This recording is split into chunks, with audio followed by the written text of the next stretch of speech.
Welcome back, everybody, to PAXPrime 2015. We are in Group B in day number 2 of the One Nation of Gamers Summer Circuit. My name is Frody, and I'm joined by Monk, and we're going to continue the day with more Hearthstone card slinging action, as we have seen a lot of the great TGT cards in action. I can't wait to see more.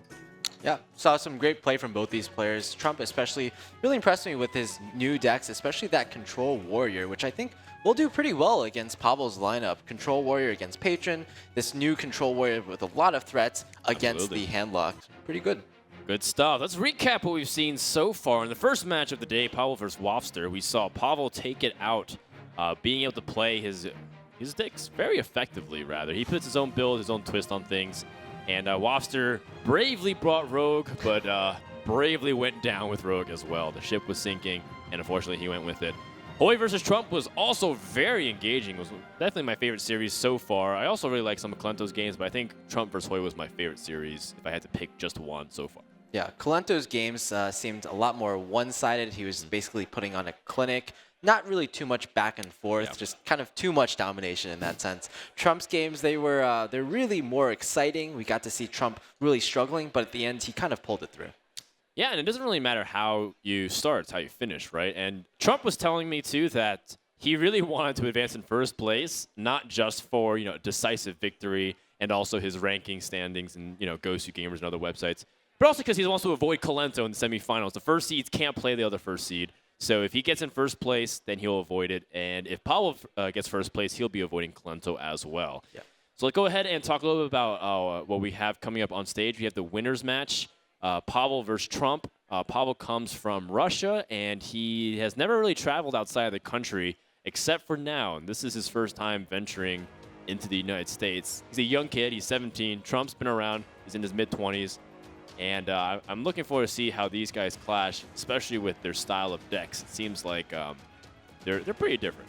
Yeah, Pavel seems to be more of like the he's very smart. His first breakthrough into the scene was actually with Control Priest. He was kind of the guy playing Control Priest at the top of the European ladder all the time, and he was spreading it all around. Possibly the one of the only Control Priest players at the very top. Since then, though, he's played a lot more standard decks. He's just kind of likes to brute force it, even though he makes some adjustments. Like, for example, with the Patron Warrior, there's still a lot of decks that he just likes to stay tried and true to. Warrior, Hunter, Warlock. It's kind of the metagame pre-TGT. Meanwhile, Trump does have that Druid. We thought he brought Paladin, but that was a mix-up. A little disappointing on my end, because I would love to see more Paladin action. But alas, we will wait and see what would happen. As game number 1 is about to begin, Trump stays on the stage, having that momentum behind him. Pavel did get an opportunity to sit back, relax, and observe the entirety of Trump's decks. Pavel is playing the Patron Warrior, and traditionally speaking, the Patron Warrior struggles against the slower variant of the Warrior class. So hopefully we can see Pavel be able to navigate his way through and make it much closer, because sometimes it's very one-sided. Yeah, the matchup is typically around 55% for the Control Warrior, but there are a few things that might make this a little better for Pavel. First of all, I believe Trump is only running one Brawl, and the double Brawl is really one of the things that swings the game around. Also, Pavel's decision to run 2 Loot Hoarders instead of 2 Unstable Ghouls also seems to kind of swing the matchup a bit, because you really want the cycling. That's more important than just the straight up extra damage from the Unstable Ghoul, or possibly the more defensive power from the Unstable Ghoul.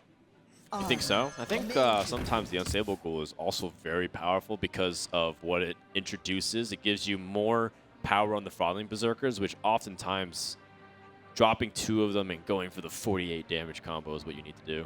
Oh yeah, certainly. I think there's enough whirlwind effects. Oh, and at least Pavel has the Cruel Taskmaster, but there's probably enough whirlwind effects, and I've heard Zelay say on stream that you really only want 1 Unstable Ghoul if you're running it at all. Since then, though, his opinion has changed. It's just that running 2 Unstable Ghouls, you can't really use them both in your finishing combo if you get 1 Emperor reduction. Fair enough.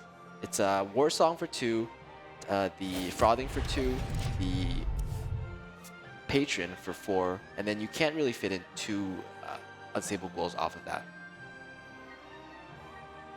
All right, well, Trump does not have any of his early game weapons. Those are what he'd like to see, so that way he can stabilize. Instead, pushes out the Sludge Belcher. Immediately gets challenged. Pavel can once again go for a cool Taskmaster. Although, let's see if he plays a Frothing Berserker with it. He buffs it to 6 damage. Strike. Oh no, 7 because of the collide of the minions. Yeah. Actually, big game hunter it immediately. Oh man. And now he loses one of his primary win conditions. Just like that. Yeah, and he also lets his opponent use a card that is typically dead in the matchup. When it's also early game too, so it's one of those things where maybe Trump Armor. Made. like wouldn't have anything to do if this was the case. He probably played the big game hunter just normally on the board. What really stinks too about this for Pavel is that I can completely understand his position. It's like, this is a tough matchup. I have to be able to be aggressive so that way I don't give him time to set up and drop big threats on me. Yeah. It also speaks to like his deck building as well. Typically in the in Patron Warriors, you only see 1 or 0 Cruel Taskmasters. And the thing is, like, they're not really that useful, except for they're more useful for fighting on board rather than just using up in a combo. So he's definitely playing a more board-centric type of Patron Warrior. Yeah. I think Cruel Taskmaster and Unstable Ghoul are equally good against aggro, so it's not really that one's tech specifically for like Face Hunter, the other's not. It just depends on the style, based off how he wants to go for his damage. Trump introduced with a couple of choices here. If he wants to set up a weapon so he can effectively take out the Gnomish Inventor and then just keep armoring up. He can also present Sylvanas and force his opponent to trade everything in. And Sylvanas will also gain a lot of life because of the Armor Smith. I have no time for games. So with this play, basically by playing the Sylvanas, he's not really threatened that much, so he can kind of afford to play the Sylvanas here, whereas I think Deathspite in general is slightly more versatile. Yeah, I think also he doesn't want Deathbite to be caught by a Harrison Jones, and then he has to play something pretty weak. Do we know for certain if Pavel has a Harrison Jones? I believe he saw most of his Actually, deck. you're right. He doesn't have Harrison Jones, now that I think about it, from his list off of memory. He could have altered it, but I don't believe he has it. Maybe I could be wrong, though. I've seen a lot of Warrior decks lately, Mark. So, yeah, Berengen's not extremely powerful here because it doesn't immediately wipe everything with his end turn effect. I wonder. So we'll see the Deathbite. I don't know if Trump wants to play his second Armor Smith. I think armoring up accomplishes almost the same exact thing, although it does allow you to have a minion to challenge onto the board. The problem with Armor Smith on turn 8 is your opponent could be playing Patron and Warsong Commander, and then it would copy a bunch of Patrons, forcing you to Brawl when maybe you want to hold on to Brawl. So is this enough combo pieces here? There's only 2 at the moment. Well, if you count the Dread Corsair's extra damage, it is a combo piece. Also, what really is unfortunate is that you can't do Deathbite and the Emperor Thors in this turn, so you can threaten the Whirlwind effect the following turn. You're going to have to play Fiery War Axe. Right. I think the big issue here is Pavel doesn't really have too many great options outside of that. He would ideally want to draw more cards, but when you're at full health and so much armor, that's probably not going to happen. Yeah, you can't even Battle Rage for anything. It's quite amusing. All right, very easy clear from Trump, and now he has the initiative, but what does he decide to do with the initiative? Oh, Acolyte of Pain is a very good draw, although he might be scared of some kind of Grim Patron combo from the Acolyte. Then again, it's just 1 Acolyte of Pain. It can't hurt that much, right, Dan? Yeah. Yeah, I think so. It also draws you more cards and you have a Brawl. If he goes for a Patron combination and goes all in with Whirlwind effects too, you have a Brawl and you have a lot more cards than he does. Not to mention, Berengeddon sometimes might be able to clear by itself too. If everything is really weak, you just hit one of the Patrons and then, or you Berengeddon and then clear everything else out. What's also interesting is that Trump actually can clear off his own minions with the Baron Geddon if Pavel leaves them up for one turn. True. Made Also true. Yeah, I don't mind dropping the Armor Smith here, again, for the same reasons. Grim Patron will do Grim Patron things whether or not you leave 1 or 2 minions here. I think the big challenge will be whether or not these minions will get buffed by a Frothing Berserker, but... Oh, okay, he has the second one. How much damage is this? Definitely not enough. He doesn't have a Whirlwind effect. But he can draw a lot of cards from the Battle Rage. I'd be in favor for that. I think drawing cards with Battle Rage here would be the key. So Warsong, Grim Patron, draw 2 cards? Oh man, that's actually a lot worse than I thought. Great. Never mind. I thought he had the ability to at least draw 3 cards or more, but that's not that great. Pavel obviously setting up for some kind of lethal here. Yeah. And then that's where Harrison comes in. Harrison's a huge opportunity now because there's no Whirlwind effects for Pavel at the moment. He also gains 3 armor. Trump, even though he's in a decent position, a very good position I might even add, he's still a little scared of what Pavel might have. That Death Spite attack to the face telegraphs a lot right there, where you've already have a Fiery War Axe equipped. You could very easily deal with this Acolyte of Pain on the board, or even the Armor Smith, but Pavel knows he has to win like pretty soon or he's going to be in a really bad position. Yeah, so now he's going to have to go with Plan B, drawing with cards. Good sequencing, killing Armor Smith first to reduce the amount of armor he's going to get. So this is 2 cards being drawn. Not the best, but beggars can't be choosers. Very poetic monk. Picks up a second Battle Rage. Okay. It's not too bad. Oh, he has no weapon to make this free. Ah, I forgot about that. The Dread Corsair costing 3 is pretty annoying. Dang. Also, this is the situation where I said Baron Geddon might be enough to clear and you can hold on to Brawl. You can Shield Slam and then just drop Baron Geddon and kill off the Warsong Commander. Yeah. So typically you want double Brawl, number 1 to deal with the 2 sets of patrons, and number 2 to maximize your chances of getting that Brawl. But if he doesn't decide to Brawl here, that's still very viable. It may look inefficient, but I mean, look, you're the Control Warrior. You're going to win in the long game, and you have so many more cards than your opponent.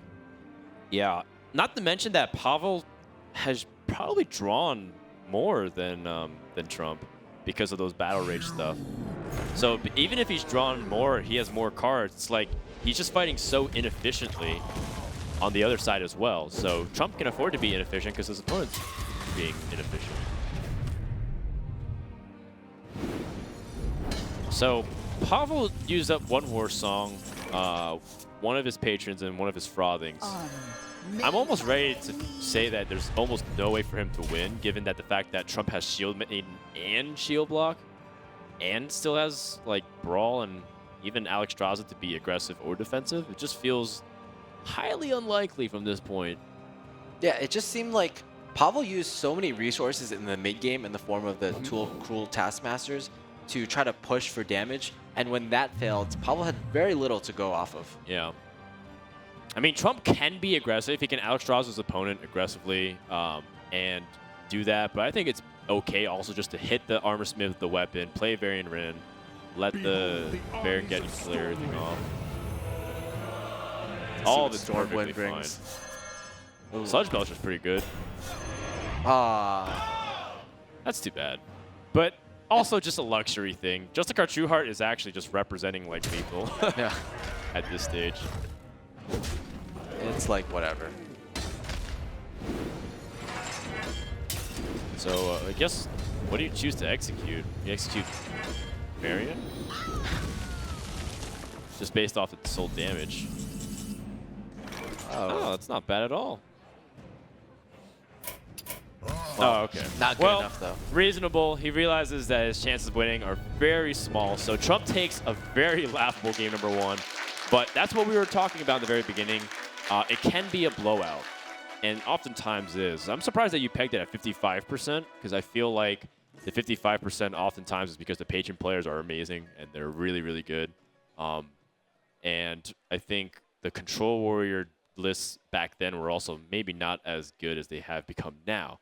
TGT introduced some really powerful tools for them to use. Yeah, Justicar Trueheart being one of them, and even the Dragon Warriors are probably just a little bit better than the standard Control Warriors against the Patron Warriors even. Sure. Couple interesting things too was that Pavel's deck is not that great against Control Warrior. I think maybe he's gearing it for better stuff in like the mirror and being able to win against other decks as well. So we'll go ahead and strike that off the board. Trump still has his Warlock and his Druid remaining. Meanwhile, Pavel will look to get onto the board. I wouldn't blame him for just queuing up Patron again and seeing what best he can do. But now he knows that Trump has that handlock, that Demon handlock, which is also really good against the Patron Warrior. Yeah, interesting thing to note is that handlock and Druid are actually two of the best decks against Patron Warrior. Handlock being something around 70% against Patron, and Druid being a surprising 60% against Patron ever since everyone started using Harrison Jones in a standard Druid deck. It's also amplified by the fact that Druid's a lot more efficient at curving out now because of the Darnassus Aspirant. And as such, the only way that Druid could really fail is if it ended up not getting any curve whatsoever. Oh, but this hand from Pavel is just sick, I would say. And Trump not even getting a little bit of help in his opening hand unless he mulligans everything. No really mind games here since both players know exactly what's in each other's decks, what kind of archetypes they are. It's interesting that Pavel's choosing to keep Lotheb here, but I guess it makes sense since your hand is already exactly what you want at this point. This matchup is around 55% for the handlock player, even though I think most players would argue that Druid is favored. It's just that when Druid wins, it's such a blowout, and when handlock wins, it often becomes a long and steady game. I mean, BGH or Keep of the Grove against Mountain Giant or Twilight Drake, respectively, just almost feels like you've lost the game right there and then, and you want to give up. I think what's also really challenging is the fact that you're always worried about combos, so having Lotheb at your disposal can stop it. So that way you can give some breathing room. Trump does get some early game help, but he also needs more than just ramp. He needs the answers. And things like the Twilight Drake and Mountain Giant need the silence and the big game hunter unless you want to preemptively place big threats. Ooh, speaking of ramp into big threats, Trump's got all three kinds of ramp in his deck at the moment. Yeah, perfect for getting out that BGH early, or the Dr. Boom early. I'm already thinking about when Pavel will draw that BGH to counter Dr. Boom. Probably the exact turn he needs it. That's been a reoccurring theme in this tournament, actually. In fact, yesterday, Tom's final top deck against Dart, the anti-kill bot within the last tap, saved him and actually got him into the playoff stage. I see. It's pretty cool. Well, Trump does have Innervate, so that's a backup plan in case his Darnassus Aspirant dies. In fact, he's expecting it to die, so he can go ahead and Innervate it out next turn. But this does allow him to go for the coin Twilight Drake, force Trump to be able to reveal that he has the Keeper of the Grove, which he does not. Just kidding. He does. He has so. I made you guys think he didn't, right? Good job. You tricked us for a moment. That's right. You guys fell for my trap card. To you. A lot of Yu-Gi-Oh references today. Well, I mean, trap cards also exist in Hearthstone. Forgot about that. Oh, there's the BGH. A little one turn too early, I would say. Well, it still has the Ancient of Lore, and I think that might be just as good as Dr. Boom. Although Dr. Boom still presents a lot of swing opportunities because of the Boom bot. Yeah, with this play, if Pavel doesn't have the BGH, for example, or doesn't have any answers here. Right. Oh, there's even the Siphon Soul. If he doesn't have any answers, then a Savage Roar or top deck could just win the game right here and then. Oh, that's a powerful Boom bot. Yikes! That Azure Drake used to be a threat once upon a time. Now Until it met the Boom bot. Now it's even worse than an Azure Drake. Yeah, it's basically the same as his Big Game Hunter, exact stat-wise. All right, well, Ancient of Lore allows Trump to innervate Wrath and then pick up whatever the pieces this Boombot leaves. So first he can evaluate the Boombot. First he can draw whatever he chooses to do. All right, revenge kill on the big game hunter. Working as intended. The Boombots always seem to kill the big game hunter. It's just... Yes. I agree with that sentiment. Let's draw first and see what Trump has in store. He can evaluate if he wants to Wrath this or if he can just trade it in. Maybe he saves Innervate for combo if he drew the exact 2 cards. Okay. Even a Savage Roar would probably lead him to possibly more likely keep that Keeper of the Grove on the field. But just in general, Keeper is pretty useless as an attacking figure, as something that you want to trade off, because all the handlock targets are basically have like 8 attack or at least 4 attack, and just way more health than the Keeper can actually deal with. Too true. Too true. So there's an opportunity for double Shade of Naxxramas, but that's so weak to Hellfire, so weak to Shadow Flame. Trump actually, that's really interesting. He's running the Aspirin and the Innervates and the Wild Growths, but he isn't going with the mantra of stacking 4-drops. He still has the Shades of Naxxramas in his deck. Do you think Trump might reasonably Wrath for 1 to try to draw a card? Because his hand's very awkward. Yeah, just cycling in this matchup is really important. I've heard from some pros that to be better at this matchup, you actually don't necessarily want to increase the number of BGHs in your deck. You just want to add more cycling. For example, running 2 Azure Drakes actually helps you a lot in the matchup. And in the modern Druid decks, everyone pretty much runs the double Azure Drake. Druid of the Claw does allow him to hypothetically contest, but I think the Shade still feels better overall. I like the fact that he plays only 1, so that way Hellfire doesn't immediately wipe him off and give him no options for the following turn. Thank you. Uh-oh, Pavel's starting to get comfortable again. He doesn't also have to Hellfire this turn. He can Hellfire the next turn because Shades still only become 3/3. So this turn he can set up Ancient Watcher and Sludge Belcher instead. That seems very strong. And now, I think for the first time in this game, Pavel is the one that has a board lead, a board advantage.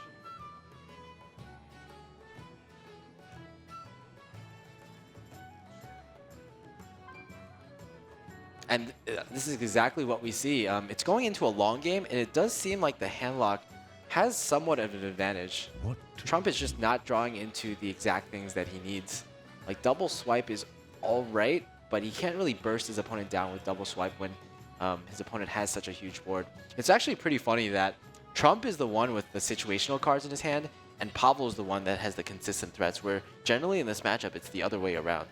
What to do? Trying to imagine a scenario where Trump could reasonably set up 2-turn lethal, but everything involves him going super all in, and Pavel not having heal and taunt, which is exactly what he has. So Trump evaluating all his options. The rope is burning halfway through on the board, signifying he has about 15 seconds left. Opting to go for silence, and is this going to charge? If he charges, he's hoping for a double swipe play the following turn, and that's where he's going to get punished, because if he goes for this and his opponent has heal and taunt, he is in trouble. Yep. Unfortunately for Trump, it's exactly what he has. And he has that in spades. Yeah, just he not only needed a taunt, but he needed that exact taunt. The Sun Fury? Yeah, the Sun Fury. If Defender of Argus wouldn't have done it, it'd be 1 mana over. Although Antique Healbot by itself would still be okay, I believe. In fact, if he feels confident, he can Antique Healbot, Ironbeak Owl his Watcher, and just have a pretty intimidating board. Yeah, it's true. Ironbeak and Healbot would also prevent him from not dying to Force of Nature. Yeah. The problem is you're at 14 health and your opponent's holding 5 cards for a long time. It feels like if you go up to 14, you might be tempting fate. Okay. Whoa! Talk about tempting fate. He is going really aggressive. That's pretty cool if he can get away with this. He's not going to be able to get with this. That's 2 swipes. That's 2 swipes to the face, and that's lethal. Trump ends up getting he's getting rewarded, but it's really funny because his play was not supposed to work out, and Pavel gets punished by an unlikely scenario of 2 swipes. Yeah. Yeah, typically in the matchup, you're really worried about the Force of Nature Savage Roller combo that sometimes you can just forget that there's 2 actually swipes. that much direct damage in the deck. He saw 2 keepers being used too, so he says he has to have swipe and the second swipe. He can't even have swipe and keeper. Well, he was at 6 HP, right? Yes. So actually, that was really risky because he could have had swipe and the roots, right? Oh yeah, living roots is also a possibility now. Yeah, so I actually, like, it would make sense if roots didn't exist, but because there are, like, so many of those cards that deal direct damage to the face now, Trump could even be running 2 roots in his deck. Yeah. And actually, he would have a really high chance of just winning straight there. It's very optimistic to say the least, and the real key mark of a handlock player is always being able to, you know, toe the line between looking like a fool and a genius. And in this case, unfortunately for Pavel, he looked very much the fool against Trump. He just completely gave away his opportunity to win the game because Trump would have to draw. You saw that he drew Savage Roar, but he'd also have to draw Force of Nature in order to begin having potential to win the game. But by then, Pavel had another turn to play minion, so maybe he has a second Sun Fury Protector finally with the Molten Giant, protects himself, and then you have to use combo to clear. Maybe that's Pavel's game to lose from that point on. Yeah. Now Trump is left with his only remaining deck, his handlock deck. And, you know, Trump is a very good handlock player. You know how good he is? I was talking to Savitz one time, and he actually said that Trump is actually the best handlock player in the world. Savitz said that. Savitz said that, yeah. Well, I mean, inclined to believe whatever that handsome devil says. Yeah. So. Credits to Life Coach. I will take credence to that call. Credits to like Life Coach and a lot of the other great handlock players, but maybe Trump is the best. I actually told Trump that he said that, and Trump said, no, Savitz is wrong. I suck.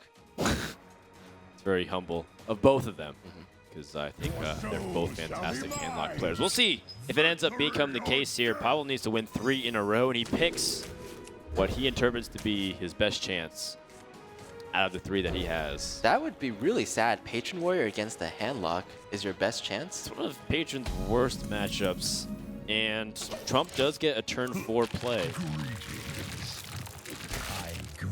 Mountain Giant is just problematic because you need execute on the spot or you lose in 3.5 turns. Yeah, not only is it one of Patron's worst matchups, I'd argue that handlock, along with maybe Echo Mage, is Patron's worst matchup. Yeah, it's just you try to put the patrons to flood the board or the Frothing Berserkers, you don't have to execute, you collide into giants or minions that can kill those said threats. Yeah, it's one of those matchups where Trump doesn't have to be afraid of direct damage to his face. There's no like secret mortal strike tech in Patron Warrior. Although Reynad might come up with that someday. Probably already has. And if he hasn't, you'll take credit for it anyways. Just a slow and steady He's game on a here. different floor, he can't hear me. Gnomish Inventor here to draw a card, which is important. I wonder if Pavel is even tempted to just like hit this so he can get battle rage value. I like it. Yeah, there we go. And also, eventually, Pavel knows that he'll have to clear this, so he might as well get a head start. Sure. Eventually, Trump will put that. We'll put a Sun Fury Protector on that, put Taunt on it, and he's just getting it out of the way. Yeah, here we go. Starting to get the draw train going. Made to work. Finally kill off this this Ancient Watcher, and Trump has no real follow-up threat on turn 5 unless he's willing to dump a couple of cards with his Doom Guard. And there's too many valuable cards. Yeah. Well, Huh. the thing is, are the Molten Giants that valuable? Usually how this matchup works is the handlock never gets to the point where he can actually play the Molten Giants, and he just gets bursted down. But you really want to do something about this board because something like Whirlwind plus Battle Rage will just really be bad. He already used 1 execute, so Doomguard has a high chance of staying alive, although Deathbite still answers it, and then you lost 2 cards. Healbot is not good, but it still puts something on the board and it challenges a little bit so that Mortal Coil can have value. And then the other option is tap to see if you can get anything good. If you tap into Mountain Giant, that'd be usually the answer. Oh, he loses Mal'Ganis. Mal'Ganis is pretty huge, but I actually don't think he was too sad about losing the Molten Giant. definitely the fact that Trump had the coin in his hand contributed to this Doom Guard play as well. Trump chooses the no mission Venom, so he wants to minimize the damage taken. And now Pavel has an awkward turn. Because of Trump's slightly risky turn with the Doom Guard, Pavel really doesn't have much to do. He doesn't have as full a board, and it's just going to keep getting cleared and cleared all over again. Absolutely. Second heal bot, not the greatest. But it does have some value finally, because you can heal back up to 30. Shadow Flame not useful now, but yeah, that's great eventually. with the heal bot. Like you heal bot Shadow Flame onto a patron board, because the patron, even though it won't win the game, it can position you to win the game sometimes. Yeah, I just have to say, Pavel's patron draws have been pretty abysmal just over his last few games. Oh gosh, second frothing is what you want to see at the end of all your chain draws. When you get the whirlwinds, you get the death spites. Again, another pass. Trump's been given so much time. Both players have floated 4 and 5 mana respectively over the past couple turns. Well, that's a card at least that Trump can play if he draws dead yet again. I mean, so is Antique Heal Bot as well. Both are perfectly fine, to be honest. Yeah, you might just anti-heal bot here. Again, Molten Giants, not amazing at all. That's pretty greedy from Trump, gotta admit. Whirlwind slightly too late here, but he really needed that Whirlwind in order to combine it with the Battle Rage. It just seems like Pavel, he doesn't have too many cycles in this deck. You know what's missing in this deck? The slams. Yeah, right? he puts the Cruel Taskmasters instead of Slam. And I feel like that hurts the matchup quite a bit. So it's slams and the Cruel Taskmasters instead of Loot Hoarders and... Wait, slams for Cruel Taskmasters and Loot Hoarders for Unstable Ghouls. Correct. I just feel like slams are just generally a bit better in the matchup. He also doesn't have the... He doesn't have any shield blocks in his deck, so that's slightly less cycles even.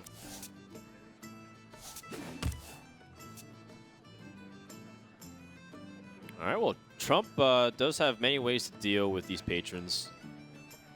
Does he? Yeah. How does he clear off these patrons, actually? It seems quite difficult. I mean, you can... Is it really that dangerous to have a patron facing a taunt, you feel? So if he plays like Twilight Drake and Defender of Argus and then kills one of the patrons, Yeah, fair enough. it's like the patron by itself has to get through that taunt, and then... I mean, it's the 3-2 in the face of a taunt is really no different than having like no mission Bender, right? It's just like a little bit of damage on the board. The challenge is if it can replicate itself with the Whirlwind. I think the key here is that Pavel hasn't used an Emperor Thor's in yet, so all of Pavel's cards are at the full mana cost, so he might not be too afraid. But if Trump is more afraid, then he should probably Shadow Flame here. The issue there is that if you just Shadow Flame, oh, he's not going to do it. He's going for the taunt play. But if you just Shadow Flame here, then you're weak to the second set of patrons because you don't have a second AoE. Oh, it's so greedy, but it's completely the right play here because they can shut down both patrons now effectively. Yeah, that was just the best case scenario. Even if he didn't draw that Iron Beak Owl, he could have just played the Sun Fury Protector anyway and gotten a pretty huge taunt. Like you said, one execute is gone, so really hard to get past that 4-10 taunt wall, in addition to the Ancient Watcher taunt wall as well. He can't even set up like a chain of Warsong Commander and Grim Patrons because the Ironbeak Owl is 2 damage, not 1. Otherwise, he could have delivered upwards to 9, 12 damage this turn.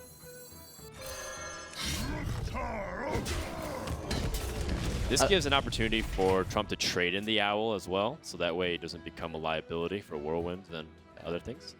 I really like this play. A lot of newer players, I think, would have gone for the Whirlwind in this scenario because it just deals with the 1 HP creatures. But Whirlwinds are deceptively extremely useful in this matchup.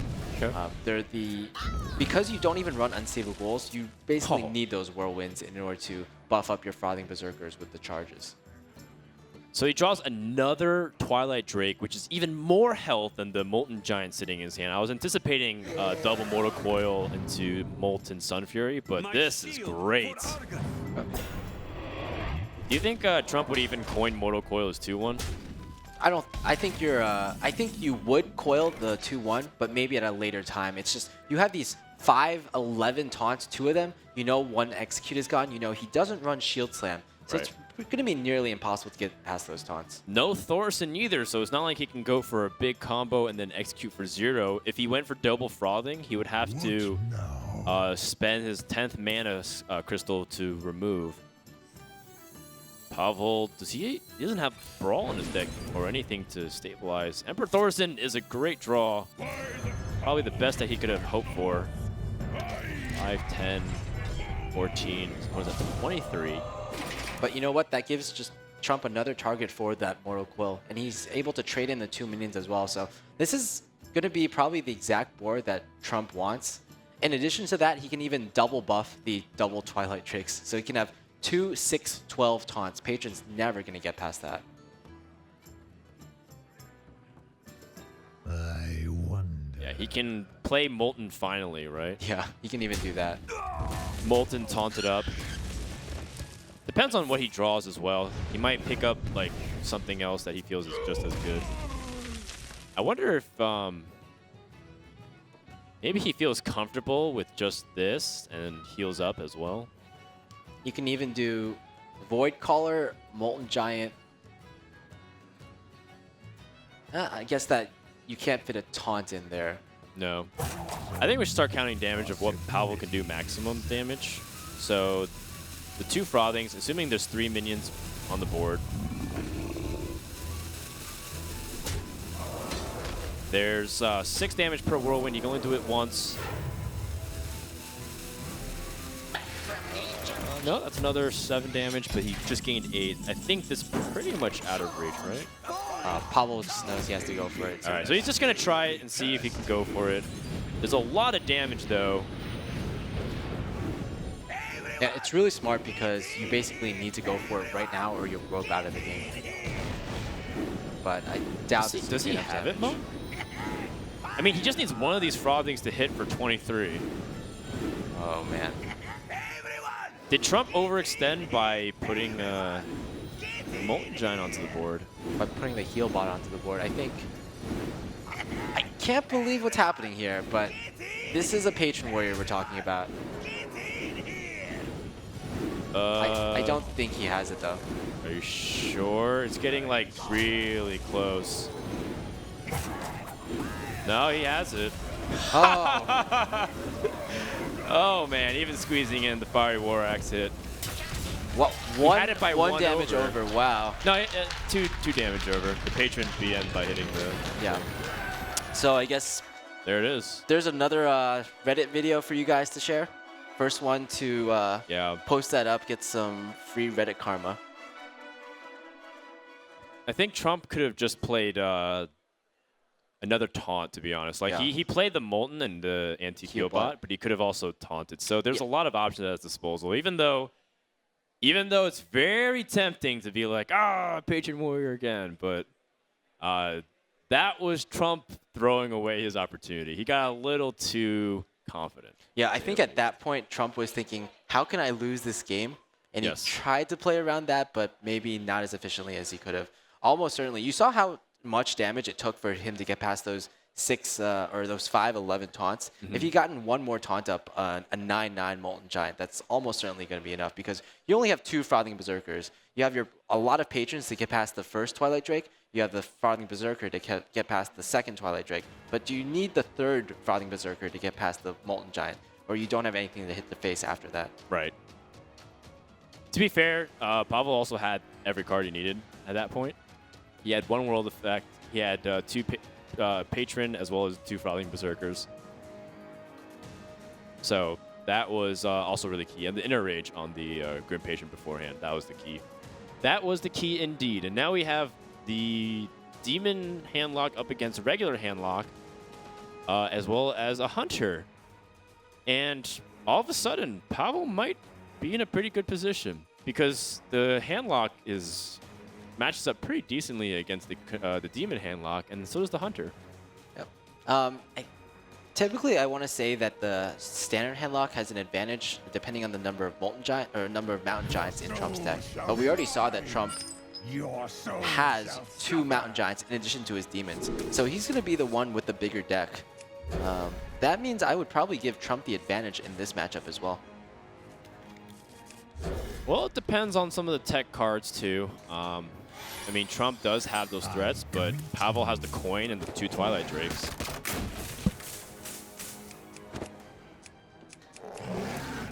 So I guess we'll find out to see if Trump can find those answers or if Pavel will go uncontested. That's a great draw too. Having all of his big early game bombs. Trump with the mountain giant of his own, and I think that just changes everything, especially with the turn 1 advantage. Yes. So what happens is when you coin out the Twilight Drake, they become a 4/8 minion on board if you coin it out on turn 3. And that gets immediately challenged by the Mountain Giant. So if Pavel goes for this double Twilight Drake, which I imagine he's really thinking about it, then it gets immediately contested, and all of a sudden they're way less impactful. Yeah. But Pavel is a really experienced player. I don't think he will do that. The other options are just to pass, to play the Ancient Watcher, and to maybe coin out a life tap. But this is going to be really punishing here. Yeah, it's not going to end up very good for him unless he picks up Big Game Hunter, which he's been known to do. Poof! Dang, 2 Mountain Giants in a row, and Pavel's not happy to see that. Does not pick up the BGH. In fact, now that he might be forced to play Ancient Watcher and taunt that instead. Shields up. Taunts both. Oh, that's interesting. Okay. So he's taking a. Well, that's interesting. I think he's trying to see if if he can get value off the Sun Fury Protector before his opponent might have Owl and Mortal Coil. It could be one of those scenarios where maybe he had the response to Twilight Drake through the Owl, but he didn't want to miss his drop and be mana efficient, so he played his 8/8 instead. That's also a possibility. Now, Pavel's stuck in the very problematic form where he realized he doesn't have enough mana to play Mountain Giant, and because he spent this opportunity to get an early game board, he has to play Lotheb instead. Yeah. And Lotheb's not exactly great on this board. It's just a large part of it was the turn 1 advantage of Trump is able to play the first big threat on his turn 4, unless Pavel coin out the Twilight Drake, but the Twilight Drake just matches up so poorly here. But it's a combination of that and also Pavel's decision to go with the Twilight Drake in this particular matchup. I got This this. is also a pretty great Emperor Thorson, because now you have a lot of really powerful cards cheaper. Molten Giant can just come down as if it's a Mountain Giant, so you can just tap Molten. Unless he has too many cards. No, he has too many cards. Can't do that. Yes, you just Ancient Watcher Molten then. It's fine. Unless you feel like Void Caller is better, so you can get some Mal'Ganis tempo plays. I don't think you necessarily need to throw out the Molten Giant this early. It seems like in a later turn you could probably get it for even cheaper. And we know Trump is all about the value, all about the greed. That's true. You set yourself up for a Big Game Hunter swing, so you can tap and play Void Caller. I like that as well. Ooh, Twilight Drake even. Trump has so many first world problems right now. Well, let's think about it. If he just uses a Mortal Coil, then even if he silences it, he still has to Dark Bomb or have the second Mortal Coil, so it's unlikely. Yeah. Whereas with just the silence, the Void Caller would essentially be neutered. Yes. Okay, so your opponent tapped and played Mountain Giant. He's shown a Mortal Coil. He hasn't shown that he can deal with the Twilight Drake very effectively because he would silence it. So maybe this is an opportunity for him to squeeze in Sylvanas. Yeah, without a BGH, Sylvanas seems to be the best answer against this type of board. I'd also like to see some kind of taunt play on something that's not the Twilight Drake, because otherwise the Mountain Giant could just attack into the Twilight Drake, and then I have Shadow no Flame time would for spell games. big trouble. Yes. So Sun Fury on probably the other 2 creatures. Great analysis. And Pavel's still going to be looking for that silence effect. Siphon Soul. Well, it's useful against the Drake. That actually really hurts for Pavel. No Dark Bombs, no Hellfires even. He used one Hellfire, that's why. So, would you just kill the mountain, or the use a Mountain Giant to collide into the Ancient Watcher and just kill the Twilight Drake just for the Siphon Soul? Seems reasonable. You take a lot of power off the board. Your Mountain Giant can't get stolen by Sylvanas. Of course, you open yourself up to just Dark Bomb, and the Sylvanas keeps challenging the board. Oh, that's gonna be key. Jiraxxus. Jiraxxus plus a 1-mana Dark Bomb? That's huge. So normally you care about playing Jiraxxus after the Moltens, but Jiraxxus can come down first, and you have a pretty good hand to back it up. You've got more taunts, you can clear the board, you have a Sylvanas already preemptive there. Yeah. That could be the beginning of Trump's march to victory, although he also could feel his hand's not good enough, and he wants to save Jiraxxus for even a more opportune time. Yeah, I think the Dark Bomb here is too tempting, and you can't really fit in the Jiraxxus on this turn, but oh my. 2 Molten Giants. Now, what he needs to be careful is to not let his opponent Shadow Flame the board. He knows he can still Mountain Giant and then Shadow Flame. So he should be careful. Maybe play 1 Molten, then the Void Caller perhaps? No, the Void Caller would then pull Jiraxxus, right? I actually like playing both the Molten Giants because the next turn you can plan to Jiraxxus. You have the initiative on board now, and if Pavel wants to deal with this board, he'll have to play a minion plus Shadow Flame. So he'll have to play like specifically a Mountain Giant plus Shadow Flame, and that will, or a Molten plus Shadow Flame, and that will take him 9 mana. So even if he clears the board, then you can Jiraxxus the next turn, get the initiative there, Gotcha. and that's the best time to play that Jiraxxus. Fair enough. I just feel more comfortable playing Jiraxxus when I know there's a taunt already existing and it's going to survive. Because then you have an opportunity to be defensive and be able to respond preemptively. Good stuff, though, all around if you're in Camp Trump, but if you're in Camp Pavel, floundering a little bit, you still have room to tap for a Shadow Flame, but I don't know. Maybe you just have to go for Big Threat and Big Game Hunter. So many possibilities. Big Game Hunter. Oh, a heal bot. Healbot puts you to 23. Your opponent has 21. Yeah, And you're going to kill off. This is a really defensive play. It's the correct play because if Trump had Hellfire, Dark Bomb, anything, even Jiraxxus, he would just lose. But this play also means that it's kind of like a losing play in a sense. In the sense that you're not going to come back from this. Yes, he lost too much board tempo by doing so, and now Trump's firmly, very decisively ahead.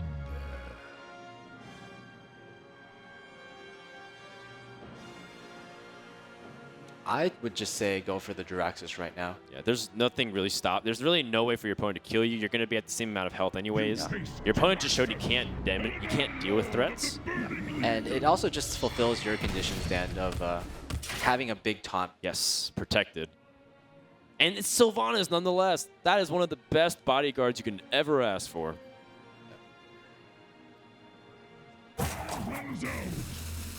Trump debating if whether or not taking this extra damage is worth it so he can keep his board a little bit stronger. And I don't foresee 11 damage being that big of a difference between 12. I think you usually kind of threshold things by 3 against handlock. There was a period of time, Monk, on ladder where, just like a couple weeks ago, where I saw a lot of people still running combo lock stuff. It was like just completely surprising. They kept playing Arcane Golem and Power Overwhelmings. Yeah. I know you were a fan of Combo Lock at one time. I was. During the good old Seat Story Cup days. Yep. The Seat Story Cup days. Yep. How did that go for you, Dan? Me and Savitz combined went 1-9 with that deck. That sounds like a pretty good deck, so I'm sure Pavel would have considered it to bring to this tournament, but unfortunately he does not have that right now specifically. Yeah. Still no Shadow Flame. That's one of the unfortunate drawbacks of recent handlock innovations. The fact that Shadow Flame is not as common as it used to be in some decks. Yeah, most people prefer that the Hellfire, and it's just Shadow Flame is so much better in this particular matchup. Yep. It's in fact, back in the WCA days, a lot of players played 1 Shadow Flame, a lot of players played 2 Shadow Flame, and handlock was really common. So in the handlock mirrors, the player that had 2 Shadow Flames actually won a large majority of the time in that specific tournament. I think this is lethal, by the way. Hellfire will steal the Twilight Drake. Then you can kind of hit the face and then Dark Bomb. So that's going to wrap it up. Trump should take this series 3-1 and advance to day number 3 with a 6-2 score. Very strong performance by Trump as he punches his ticket to the top 4. Yeah, Trump and Colento really showing off that it's the well-established players that are really dominating these days. Colento with a 6-0 victory, Trump with a 6-2 victory as well. And Trump has really fulfilled his goal of getting first place in his group and not facing Colento, a player that not only is everyone afraid of, but the decks that he's bringing are really kind of revolutionary, kind of untested by Trump as well. So he definitely wants to get more scouting info before he faces Colento, possibly in the finals. Absolutely. So job well done to Trump. Pavel's is not finished yet. He'll face the winner of the lower match, which is going to be coming up on stream. We'll see if we can continue that momentum because, you know, those guys who are in the lower match, they're not pushovers either. Wobster versus Hoy, either one of them might put up a pretty good fight against Pavel now that they know what the decks are. Yeah, and both of them are running pretty standard decks, so both of them will be pretty predictable. But you know what? The man of the hour here is Trump, and I believe we have an interview quite set up for him right now. So let's head over to Trump and Anna.